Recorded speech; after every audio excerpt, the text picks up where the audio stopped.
kader atau capres yang dipersiapkan oleh PDI Perjuangan adalah kadernya sendiri, artinya orang dari dalam, ya. Kalau dilihat di situ Mbak Puan juga kader nih dari dalam. Jadi kalau saya kerja aja terus ke lapangan, kemudian nggak mikir kok bukan saya, kok saya, atau kok kenapa nggak saya gitu. Oh, nggak ada ya Mbak ya? Mikir-mikir gitulah, kerja aja. Di antara para haters dan bullying itu yang paling menyakitkan hati Mbak Puan itu ketika mereka ngomongin apa? Ketika mereka mengatakan sesuatu yang sebenarnya mereka nggak tahu apa itu. Oh iya. Yang bisa saya lakukan adalah bagaimana saya menunjukkan kinerja saya. Ya. Sebaik-baiknya, semampunya yang bisa saya laksanakan. Kalau kemudian ada yang bandingin bahwa ya tapi kan Puan nggak mungkin jadi Bung Karno, ya nggak mungkin. Dan Puan juga nggak mungkin jadi Ibu Megawati, ya nggak mungkin. Puan ya Puan, gitu kan. Iya.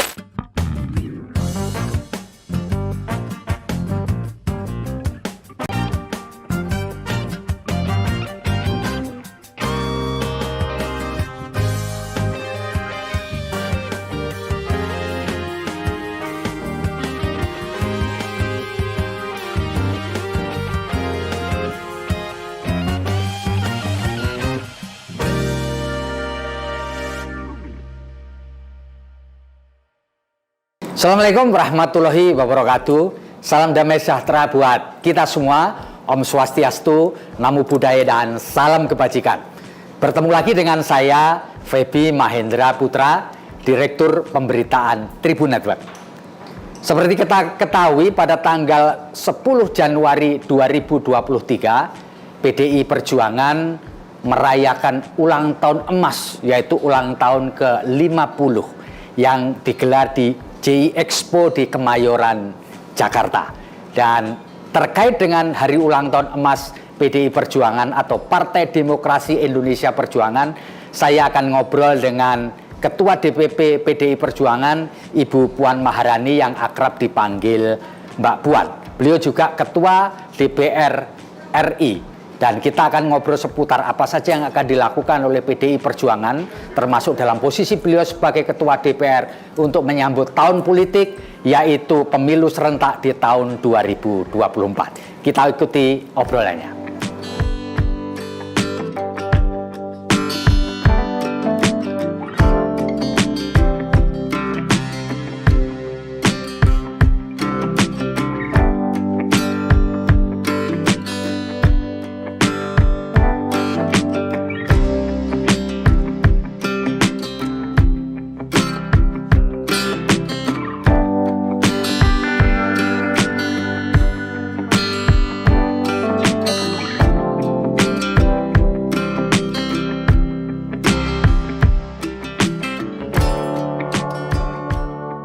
Baik, kita sekarang sudah bersama dengan Ketua DPR Republik Indonesia, Ibu Puan Maharani.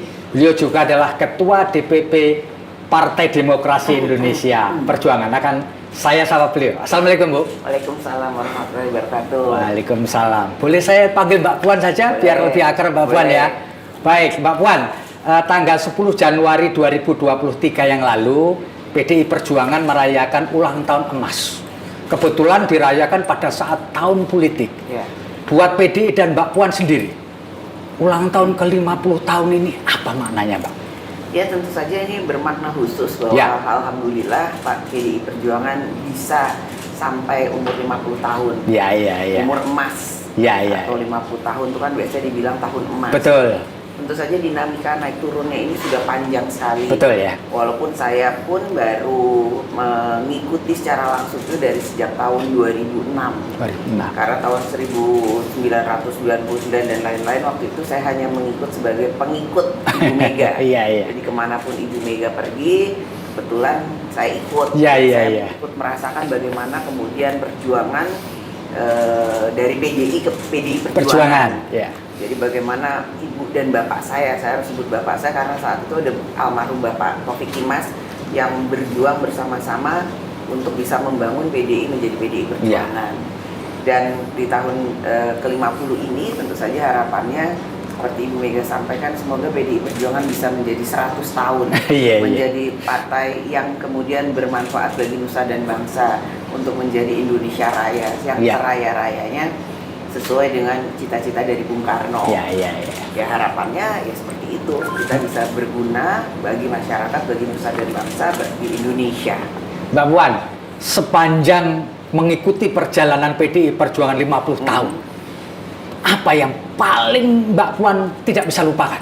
Banyak sekali apa banyak aja, Mbak? sekali pengalaman dan hal-hal yang nggak bisa saya lupakan. Ya. Ya bagaimana waktu Ibu Mega berjuang pertama kali menjadi mau menjadi ketua umum. Oke. Kan sudah secara de facto Sukolilo kan.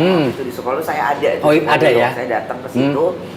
Kemudian terakhirnya Ibu Mega mengatakan secara de facto saya ketua umum PDI Perjuangan, namun tetap nggak diterima oleh pemerintah. Ya. Jadi pasang surutnya pasca Orde Baru sampai pasca reformasi itu bukan suatu hal yang mudah bagi PDI Perjuangan. Bahkan ada kuda tuli peristiwa 27 Juli kan waktu itu. Saya juga ada. Ya. Karena waktu itu ya saya tinggalnya kan bareng serumah sama Ibu Mega. Apa Mbak Puan yang waktu kuda tuli itu yang Mbak Puan lihat dan Mbak Puan rasakan yang nggak bisa lupa? Keadilan bagi satu perjuangan rakyat yang kemudian mengharapkan adanya perubahan dan perbaikan. Ya maupun memang pada saat itu kan nggak semua juga hal-hal yang bisa kita sampaikan itu bisa dilakukan secara bebas, terbuka. Jadi memang banyak sekali dinamikanya yang kemudian terjadi di lapangan. Rumah saya itu kan kemudian menjadi tempat berkumpulnya teman-teman atau kawan-kawan seperjuangan, para aktivis.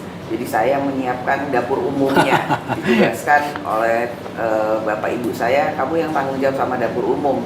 Itu penanggung jawab dapur umum pada waktu itu bukan suatu hal yang mudah karena orangnya datang terus, makan nggak habis-habis. Saya juga sampai bingung harus masak apa, apa yang cepat tapi bisa dimakan orang banyak. Dan waktu itu kan kondisi dapur umum nggak seperti ini, nggak ada juga kayak sekarang kan kita udah ada truk yang komplit, ada kompornya, dan mencari orang yang mau memasak itu juga nggak semudah sekarang. Karena kan dia bayangin sebagai partai atau orang-orang yang kemudian dalam tanda kutip tidak disukai oleh pemerintah pada saat itu kan orang juga ada yang banyak sekali yang takut untuk ikut berjuang bersama kami. Itu dan waktu itu saya masih mahasiswa. Ya. Bayangkan di rumah mahasiswa masih unyu-unyu kan tuh, masih betul. Kan. Harusnya menikmati masa remajanya dengan ya seperti layaknya remaja-remaja lain, tapi rumahnya tuh penuh dengan aktivis. Jadi saya harus urusin dapur umum. Jadi memang ya penuh dinamika yang seperti itu. Tapi saya melihat perjuangan ibu bapak saya itu kemudian menumbuhkan perasaan bahwa ya inilah satu perjuangan untuk mencapai satu hal yang dianggap benar, memang perlu satu pengorbanan dan semangat yang revolusioner. Mbak Puan pada waktu itu perjuangan puncak perjuangan Bu Mega, apakah Mbak Puan pernah merasa takut? Karena kan harus berhadapan dengan penguasa yang pada saat itu adalah mutlak kekuasaannya. Bagaimana? Apa rasa takutnya ada, Mbak? Alhamdulillah sih nggak pernah merasa takut karena memang saya digembleng atau mungkin udah otomatis ya karena memang hari-hari seperti itu. Jadi saya melihat semuanya semangat, ibu saya semangat, bapak saya semangat, orang-orang sekitar saya semangat. Jadi nggak ada perasaan takut karena saya merasa bersama dengan orang-orang yang punya pemikiran dan visi dan cita-cita yang sama. Hanya ya ketidaknormalan mungkin ya, ketidaknormalan yang harus saya hadapi berhari-hari, minggu-minggu, berbulan-bulan yang mungkin itu merasa aduh kok gini, tapi ya itulah satu perjuangan yang sekarang setelah saya dewasa, setelah saya sekarang mendapatkan kesempatan amanah seperti ini, saya baru menyadari bahwa itu ada pelajaran yang sangat berharga. Yang luar biasa ya, Mbak Puan. PDI Perjuangan punya moto hat-trick, artinya ingin kembali memenangi kontestasi pada pemilu 2024. Menurut Mbak Puan, apa sih yang perlu dilakukan, yang paling strategis dilakukan oleh PDI Perjuangan terutama untuk rakyat supaya dia kembali diterima oleh rakyat? Ya, yang pertama pemimpin tanpa rakyat bukan siapa-siapa. Begitu juga partai politik. Makanya sesuai dengan arahan Ibu Ketua Umum di setiap arahannya, seperti juga kemarin alhamdulillah tanggal 10 Januari Ibu Ketua Umum selalu mengatakan turun ke bawah, bertemu dengan rakyat, bersentuhan dengan rakyat, tampung dan dengar apa yang diinginkan oleh rakyat. Itu kata kuncinya ya. Iya. Kemudian yang kedua adalah solid, mengkonsolidasikan seluruh 3 pilar partai untuk turun ke bawah. dan ikut apa yang menjadi arahan dari ketua umum. Ya. Karena soliditas itu saya sudah merasakan sangat penting untuk bisa menjalankan semua program kerakyatan itu secara bergotong royong. Nggak mungkin kita bisa kerja sendiri-sendiri. Kita harus gotong royong, dan gotong royong. Jadi soliditas, gotong royong, turun ke bawah, dan tentu saja mengikuti instruksi satu rampak barisan sesuai dengan arahan ketua umum atau partai. Mbak Puan sepanjang turun ke bawah sesuai perintah Ibu Ketua, apa yang Mbak Puan temui? Turun ke bawah ketemu rakyat yang Ya, paling banyak rendah sekali, sekali. Ya. banyak sekali. Apa aja Mbak? Bisa cerita nggak Banyak di antara yang pengalaman Mbak Puan turun? Kemudian saya sempat tercengang, surprise, dan setelah itu saya tertawa terbahak-bahak begitu seorang ibu kemarin di Medan waktu saya datang ke sana, tiba-tiba saya kan mengatakan siapa yang mau bicara dengan saya untuk menyampaikan aspirasinya. Tiba-tiba ada nenek-nenek datang ke depan dan mengatakan dengan bahasa logat Medannya atau karena orang Batak kan, Puan, ternyata kau ini perempuan punya otak. Saya pikir dia mau menyampaikan apa? Apa ya? Saya baru tahu ada perempuan bisa sepintar kau ini gitu. Ya bentar saya ketawa. Saya tanya, jadi ibu maunya apa? Saya tidak mau apa-apa, saya cuma mau bicara seperti itu aja karena tidak pernah ada perempuan sepintar kau gitu. Saya seperti itu. Banyak sekali, bahkan tiba-tiba ada ibu-ibu datang ke saya nangis-nangis. Terus kenapa ibu nangis? Karena ketemu Mbak Puan. Kemudian mencurahkan aspirasinya lah, banyak yang mencurahkan, saya minta ini, saya minta tolong dibantu, rumah saya rusak, atau kemudian tolong supaya harga pupuk itu jangan mahal. Banyak sekali lah aspirasi yang saya, tapi banyak sekali kejadian-kejadian lucu yang sangat menarik dalam setiap kunjungan saya ke daerah-daerah atau bertemu dengan rakyat yang itu tidak akan kita temui kalau kita tidak pernah bertemu langsung dengan rakyat. Mbak Puan, setelah menjaring, dapat masukan, simpati dan apapun dari rakyat di bawah, biasanya Mbak Puan lakukan apa setelah menangkap aspirasi? Yang pertama, apa yang mereka sampaikan saya harus tindak lanjuti. Tentu saja dengan mengakomodir teman-teman yang ada di DPR, juga teman-teman yang ada di partai dan kepala daerah yang ada. Kan nggak mungkin kemudian semuanya saya lakukan sendiri. Justru itu gotong royong itu yang akan menjadi sangat penting. Tentu saja saya akan panggil kepala daerah PDI Perjuangan jika ada di wilayah tersebut, juga anggota legislatifnya. Bagaimana kemudian sinergi juga dengan anggota DPR yang ada di sini. Sesuai dengan komisi-komisinya kan kita mempunyai hak untuk bisa memberikan program-program kepada rakyat. Itu kalau misalnya saya minta rumah saya diperbaiki karena rumah tidak layak huni. Kita kan pemerintah punya program untuk memperbaiki rumah tidak layak huni. Itu ada di Komisi 5 gitu kan. Jadi saya minta teman-teman di Komisi 5 untuk menindaklanjuti itu, tentu saja sesuai dengan prosedur yang ada. Dan nanti setelah rumahnya bagus atau sudah layak huni, saya datang lagi berapa bulan kemudian ngecek ya ternyata rumahnya sudah layak huni, dan ya itu begitu ketemu saya langsung meluk sampai nangis. Makasih, saya nggak menyangka saya bisa punya rumah seperti ini. Itu hati saya lega sekali. Artinya apa yang saya lakukan, apa yang saya coba usahakan untuk mereka itu bisa berhasil, walaupun ya saya juga harus mengakui bahwa tidak semua yang mereka inginkan itu bisa saya penuhi. Inilah yang kemudian menjadi PR bahwa PDI Perjuangan ya insya Allah harus menang 3 kali untuk bisa memperbaiki dan menyelesaikan apa yang menjadi keinginan rakyat. Mbak Puan melakukan satu jenjang karier mulai dari bawah. Mulai dari kader, ketua fraksi, ketua komisi, menteri, di antara seluruh jenjang yang pernah Mbak Puan lalui, mana yang paling memuaskan Mbak Puan sendiri? Yang paling berkesan, saya enjoy betul ini ketika semuanya enjoy, cuma saya juga heran kenapa setiap jenjang yang saya lalui itu semuanya susah. Susah ya? Kayaknya memang saya harus menerobos semua jenjang atau pintu dan tembok-tembok itu untuk kemudian kalau saya lihat kemudian nantinya ke belakang, kok si A si B sih lebih enak ya dari saya, sepertinya tidak perlu menghadapi cobaan atau rintangan dan tantangan seperti yang saya lalui.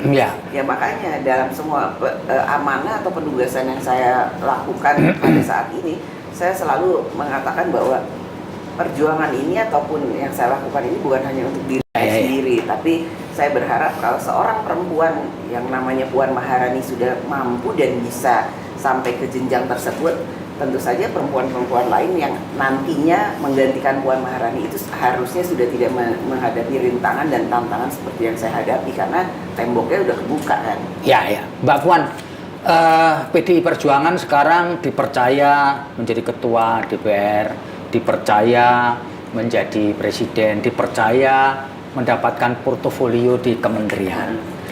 Bagaimana PDI Perjuangan ini ke depan nyiapin para kader untuk posisi-posisi strategis itu, Mbak Puan? Alhamdulillah dalam proses kaderisasi PDI Perjuangan bisa menumbuhkan atau menampilkan kader-kader terbaiknya. Dan yang sekarang muncul itu yang muda-muda. Nggak membedakan laki dan perempuan, tidak membedakan apakah itu senior atau junior atau muda dan tua, tapi sekarang kalau kita lihat kan di daerah muncul kepala daerah dan lain-lain sebagainya, menteri-menteri juga sekarang bermunculan dan lain-lain sebagainya. Bahkan sekarang di kabinet Pak Jokowi perempuan aja sudah jadi menteri, sudah cukup banyak lah jumlahnya, gitu kan. Jadi alhamdulillah sebagai partai yang 2 kali menang dan mempunyai suara terbanyak, kita sudah menyiapkan kader-kader kita. Tapi sekolah partai itu menjadi penting juga ya? Sekolah partai juga menjadi penting untuk bisa menyamakan visi dan misi apa sih sebenarnya yang diharapkan dari seorang kader PDI Perjuangan di sekolah partai tersebut, supaya visinya ya sama, jangan yang satu ke kanan, satu ke kiri gitu. Mbak Puan, satu pertanyaan penting dari banyak orang, karena PDI Perjuangan adalah partai pemenang pemilu dan dia bisa mencalonkan presiden dan wakil presiden tanpa harus berkoalisi. Apa yang telah disiapkan oleh DPP PDI Perjuangan dan Ketua Umum tentu saja untuk proses itu, Mbak Puan? Ya, alhamdulillah PDI Perjuangan memang sudah mempunyai tiket kan, karena orang mengatakan tiket untuk maju pilpres gitu kan. Tapi kita tetap membuka ruang dan pintu seluas-luasnya untuk bisa membangun komunikasi, bahkan bergabungnya partai yang lain untuk bersama-sama dengan PDI Perjuangan. Ya tentu saja itu kan bukan suatu hal yang mudah. Saya memahami hal tersebut untuk semua partai. Karena tentu saja untuk bisa bergabung itu kan perlu ada cita-cita yang sama, harus ada visi yang sama. Kemudian belum lagi kesepakatan siapa yang kemudian akan menjadi capres dan cawapres gitu kan. Jadi memang ini sepertinya semua partai juga lagi menggodok dan berpikir ke sana untuk menuju tahun 2024. Jadi ya silaturahmi tetap saya lakukan kan. Tahun 2022 lalu saya kan bersilaturahmi, berkunjung ke ketua umum partai yang lain gitu kan. Saya yang datang karena saya mengatakan bahwa ya saya akan datang, saya yang akan datang karena bukan ketua umum PDI Perjuangan, tapi saya yang ditugaskan oleh ketua umum PDI Perjuangan. Jadi saya menemui ketua umum tersebut, bertemu dengan mereka. Ya itu saya lakukan dan kami membangun komunikasi dan sampai sekarang pun juga tetap membangun komunikasi. Jadi kalau sekarang sepertinya terlihat jeda, ya mungkin kan karena kemarin ada jeda libur Natal dan tahun baru. Tapi mulai bulan nanti ini start pasti, ya. Mbak Puan, Ibu Ketua Umum Ibu Megawati memberi sinyal bahwa kader atau capres yang dipersiapkan oleh PDI Perjuangan adalah kadernya sendiri, artinya orang dari dalam. Kalau dilihat di situ Mbak Puan juga kader nih dari dalam. Pernah bayangin nggak Pak nanti ditunjuk oleh Ibu Ketua Umum untuk maju ke kontestasi calon presiden? Mbak Puan sebagai kader loh ya? Ya nggak ngebayangin. Kalau di saya kan sudah paham sekali bagaimana jiwa dan roh PDI Perjuangan, bagaimana kemudian satu keputusan yang merupakan satu keputusan prerogatif dari Ketua Umum yang nanti akan menunjuk salah satu kadernya untuk bisa mewakili PDI Perjuangan maju dalam kontestasi pilpres. Jadi kalau saya kerja aja terus ke lapangan, kemudian nggak mikir kok bukan saya, kok saya, atau kok kenapa nggak saya gitu. Nggak ada ya Pak ya? Mikir-mikir gitulah, kerja aja. Ketua DPR, sebagai ketua DPP, ya kerja aja. Dan saya meyakini apa yang kemudian menjadi pertimbangan dari ketua umum itu adalah nanti merupakan satu pertimbangan yang terbaik yang sudah dipersiapkan secara matang. Dan tentu saja kami, bukan cuma saya, kita semua yang merasa PDI Perjuangan akan mengikuti instruksi atau perintah dari ketua umum. Jadi manakala nanti diberi kepercayaan oleh ketua umum, jawabannya pasti siap dong ya, sebagai kader ya. Sebagai kader, apapun penugasan tersebut saya siap. Seperti waktu saya diminta untuk menjadi vote getter caleg, saya masih masuk ke dapil. Tapi kemudian berapa bulan setelah itu kan dilantik dulu kan jadi anggota DPR. Tapi kemudian 1 bulan kemudian Ibu Ketua Umum bilang kamu masuk aja ke kabinet jadi Menko. Oh itu ya. Ya udah pindah, padahal kan kalau dipikir wah saya sudah berjuang di dapil saya untuk mendapatkan kursi dan suara kan. Jadi yang dapat calon yang di bawah saya menggantikan saya karena saya ditugaskan untuk di kabinet. Itu pun saya kalau kemudian pada waktu itu saya berpikir ya kalau cuma mau ditugasin ke kabinet ya nggak usah masuk ke dapil, nggak usah kampanye gitu kan. Nggak usah susah-susah ya. Tapi kan ya enggak. Kamu jadi vote getter masuk Jawa Tengah balik ke dapil. Oh ya sudah, setelah Pak Jokowi dilantik kamu yang mewakili PDI Perjuangan jadi Menko. Ya udah saya pindah. Perintah ya Mbak ya. Mbak, sekarang begini. Ini agak geser sedikit ke DPR Mbak sebagai ketua. Berdasarkan banyak survei itu lembaga yang kepercayaan publiknya paling rendah ini DPR. Menurut Mbak Puan gimana ini supaya kita bisa DPR ini bagi masyarakat kepercayaannya bisa naik ini Pak? Setelah saya kemudian dipercaya atau mendapatkan amanah untuk menjadi ketua DPR, saya kemudian berusaha untuk membangun DPR ini menjadi DPR yang terbuka. Bisa menerima aspirasi rakyat, tapi tentu saja dengan cara waktu itu kan beberapa bulan kemudian setelah saya dilantik menjadi ketua DPR kan COVID, masuk pandemi COVID. Jadi kita cuma bisa Zoom. Ya, kemudian di Zoom pun saya membuka DPR untuk bisa dilihat oleh publik. Jadi bisa kalau lagi dalam pembahasannya itu saya minta supaya publik bisa memberikan masukannya, apa saja yang kemudian bisa diterima, tidak bisa diterima. Tentu saja kan kita juga namanya masuk rumah itu di mana-mana kan ada aturan, yang nggak bisa mau masuk nyelonong aja, ya kan misalnya harus tulis surat, minta izin, nggak bisa terus teriak-teriak aja di depan sana, misalnya gitu, terus tapi maksa maksud ya nggak bisa. Jadi saya membuka DPR untuk terbuka untuk publik atau rakyat, tapi dengan aturan, gitu kan. Nah, setelah kemudian sekarang pandemi COVID sudah berkurang atau kemudian kita apalagi ke depan ini sudah mulai aturan PPKM itu dibuka kan, bisa berkumpul.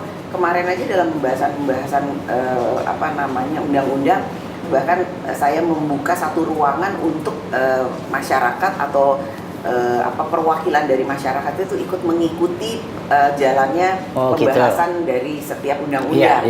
Jadi mereka itu baru tahu, Mbak, saya baru tahu Mbak, ternyata membahas undang-undang itu nggak segampang itu. Rumitnya bukan main ya. Kontra, melibatkan 9 fraksi, bahkan anggota DPR. Jadi kadang-kadang anggota DPR itu kan punya hak untuk bicara. Walaupun itu berasal dari satu fraksi, belum tentu semuanya itu menyatakan hal yang sama. Kecuali nanti kalau kemudian fraksinya itu menyatakan bahwa menyetujui satu hal baru semuanya setuju, tapi anggota DPR-nya kan punya hak untuk bicara dahulu.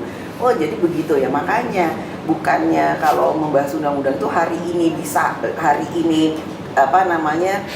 akan dibahas, besok tuh harus selesai. Itu perlu proses yang panjang. Jadi kenapa kemudian saya membuka diri supaya masyarakat juga paham. Bahkan saya sekarang meminta ada mahasiswa ikut program Merdeka Belajar ya. Jadi masuk ke sini supaya mereka juga lihat teman-teman mahasiswa ini, adik-adik mahasiswa ini gimana sih rapat paripurna, gimana sih rapat di komisi, gimana sih pembahasannya, apakah kemudian kalau mereka teriak-teriak di depan gitu kan menyampaikan aspirasinya itu nggak kita dengar, tapi nggak mungkin hari itu selesai karena ada mekanisme dan hal-hal yang kita lakukan. Kemudian semua kebijakan ada di sini. Saya juga baru memahami bahwa kebijakan semua apa yang akan dilakukan oleh pemerintah itu harus disetujui oleh DPR atau dibahas bersama-sama dengan DPR. Kalau kemudian di masa lalu dianggap bahwa DPR itu tidak bekerja dan lain-lain sebagainya, itu persepsi itu yang kemudian kami ini di DPR ingin merubah hal tersebut.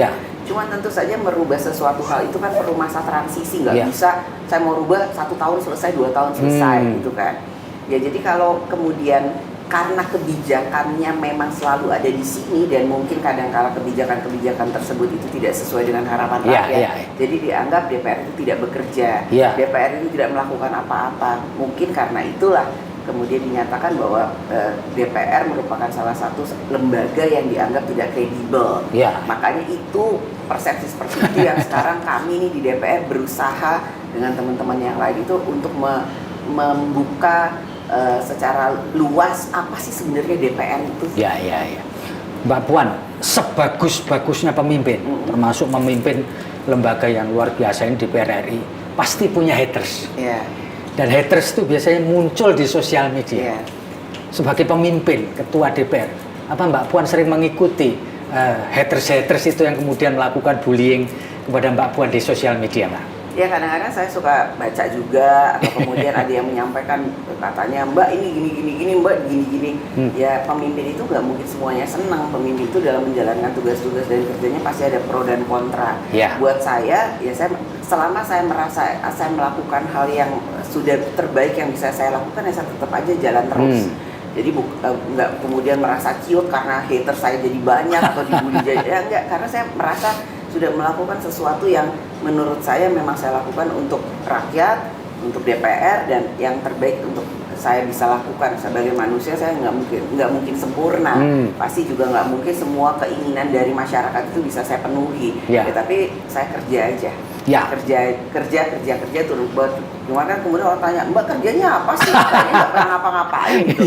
Nah ya itu yang harus dipahami juga sebenarnya tugas dari ketua DPR itu apa sih. Ketua DPR itu kan Speaker of the House, artinya menyampaikan apa yang sudah dilakukan oleh DPR gitu kan. Ya nggak mungkin juga saya yang harus bicara, kan ada komisi, ada apa namanya tuh, ada teman-teman yang di AKD dan lain-lain, ada pimpinan komisi juga, ada ketua fraksi, ada fraksi dan lain-lain. Jadi sebenarnya penugasan yang ada di DPR itu kolegial, hanya memang ketua DPR cuma satu, karena dianggap atau penugasannya adalah jika ketua DPR sudah berbicara itu atas nama DPR. Ya.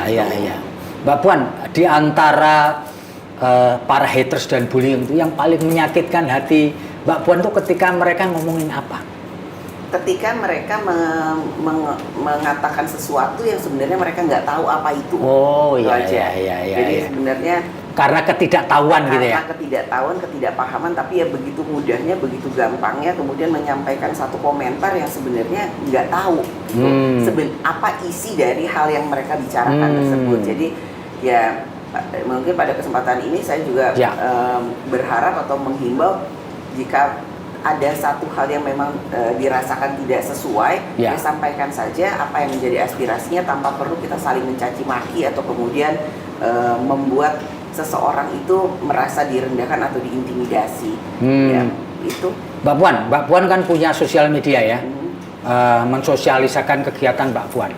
Apa mungkin ya konstituen itu menyampaikan pesan dan harapan lewat sosial medianya Mbak Puan? Orangnya berpikir jangan-jangan Mbak Puan nggak pernah baca pesan kita. Ada juga yang kemudian menyampaikan, dan ya walaupun kemudian saya nggak baca, kan ada tim yang baca. Ya ada juga yang kemudian melihat bahwa ini perlu di follow up atau di follow up. Ya itu karena ya kalau kemudian saya cuma baca sosial media terus kapan kerjanya? Mbak Puan, ini satu pertanyaan pamungkas ini Mbak Puan. Mbak Puan selalu disebut sebagai sosok yang berada di bawah bayang-bayang ibu dan kakek. Karena memang kita nggak bisa pungkiri bahwa nama Soekarno tentu melekat terus, karena itu adalah nama keluarga. Bagaimana pendapat Mbak Puan dan bagaimana bisa menjelaskan ini bahwa Mbak Puan sosok yang tidak melulu menjadi di bawah bayang-bayang Ibu Mega dan Insinyur Soekarno? Yang pertama, saya kan nggak bisa milih saya lahir dari siapa, dari ibu yang mana. Karena saya memang lahir dari seorang ibu yang bernama Ibu Megawati Soekarno Putri, yang mana ibu saya adalah putri dari Bung Karno atau Insinyur Soekarno. Itu pertama. Jadi itu merupakan suatu hal yang saya sangat syukuri, karena memang saya lahir di satu keluarga yang kalau di Indonesia itu kan dianggap ya kakeknya kok presiden, ibunya presiden gitu. Walaupun bukan saya kan yang minta dilahirkan di seorang ibu yang namanya Megawati Soekarno Putri gitu. Nah, dan itu tentu saja bagaimana keluar, saya rasa seumur hidup saya nggak mungkin saya keluar dari situ karena ini kakek dan ibu saya, gitu kan. Yang bisa saya lakukan adalah bagaimana saya menunjukkan kinerja saya sebaik-baiknya, semampunya yang bisa saya laksanakan. Kalau kemudian ada yang mandingin bahwa ya tapi kan Puan nggak mungkin jadi Bung Karno, ya nggak mungkin. Dan Puan juga nggak mungkin jadi Ibu Megawati, ya nggak mungkin. Puan ya Puan, gitu kan. Bahwa kemudian orang selalu melihat bayang-bayang itu ada di belakang saya atau di depan saya, ya nggak bisa. Tetap aja ibu saya, Ibu Megawati Soekarno Putri, dan kakek saya Bung Karno, Insinyur Soekarno. Jadi ya itu justru itu nama besar tersebut yang sebenarnya saya sangat bangga bahwa saya menjadi bagian dari keluarga ini. Iya, baik Tribuners. Itulah ngobrol kita dengan Ketua DPR Republik Indonesia, Ibu Puan Maharani atau akrab dipanggil Mbak Puan. Beliau juga sekali lagi saya sebutkan sebagai Ketua DPP Partai Demokrasi Indonesia Perjuangan. Saya terima kasih Mbak Puan telah menempatkan waktu untuk ngobrol dengan kami. Dan kita nanti akan bertemu lagi dengan wawancara dengan tokoh yang lainnya. Saya Febi Mahendra Putra, Direktur Pemberitaan Tribun Network. Pamit undur diri. Assalamualaikum warahmatullahi wabarakatuh. Salam damai sejahtera buat kita semua. Salam Om Santi Santi Om, Namo Buddhaya dan salam kebajikan serta jangan lupa tetap bahagia.